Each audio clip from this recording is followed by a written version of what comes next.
Iran is hoping that we cannot sustain this, which is a really bad miscalculation for the IRGC in Iran.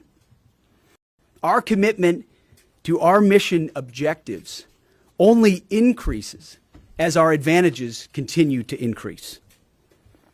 We've got no shortage of munitions. Our stockpiles of defensive and offensive weapons allow us to sustain this campaign as long as we need to.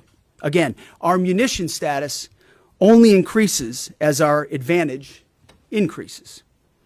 Our capabilities, we have only just begun to fight and fight decisively. Having a chance to hear from Admiral Cooper. If you think you've seen something, just wait.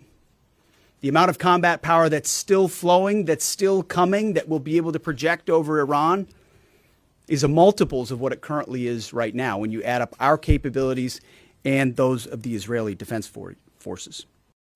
Our munitions are full up, and our will is ironclad, which means our timeline is ours and ours alone to control, as long as it takes to ensure the United States of America achieves these objectives. And as we flow more forces, and as we flow more capabilities, and as our munitions, as we're flying over the top, have even more devastating effects, we set the tempo, we set the timeline, led by the commander on the ground. Our ear is to the ground to listen to Admiral Cooper. What he needs and what he needs, he will get. And representing the more than 50,000 men and women in uniform currently executing. A couple of examples. In just the last 72 hours, America's bomber force has struck nearly 200 targets deep inside of Iran, including around Tehran. And in just the last hour, U.S. B-2 bombers dropped dozens of 2,000-pound penetrator bombs targeting deeply buried ballistic missile launchers.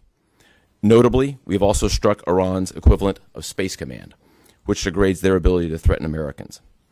Then, if I just look back over the last 24 hours of the operation compared to where we were at its start, ballistic missile attacks have decreased by 90% since day one. Our strikes against the Iranian Navy have intensified. You may have heard the president say just a little while ago that we have sunk or destroyed 24 ships. That was true at the moment. We're now up over 30 ships.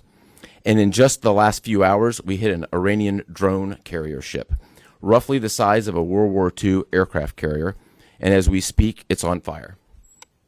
The president gave us another task, to raise or level Iran's ballistic missile industrial base. So we're not just hitting what they have, we're destroying their ability to rebuild.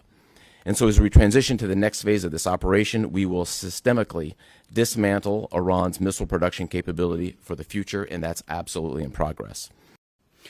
Well, there's no expansion. Ultimately, I think the president's having a heck of a say in who runs Iran, given the ongoing operation we have. So there's no expansion in our objectives. We know exactly what we're trying to achieve. I think it's safe to say there's no plan for a wave of new Middle Eastern refugees to the United States of America. I think, as the president has pointed out for a long time, there are a lot of countries in the region who would be capable of providing that kind of support if need be, but that's certainly not something we're planning on.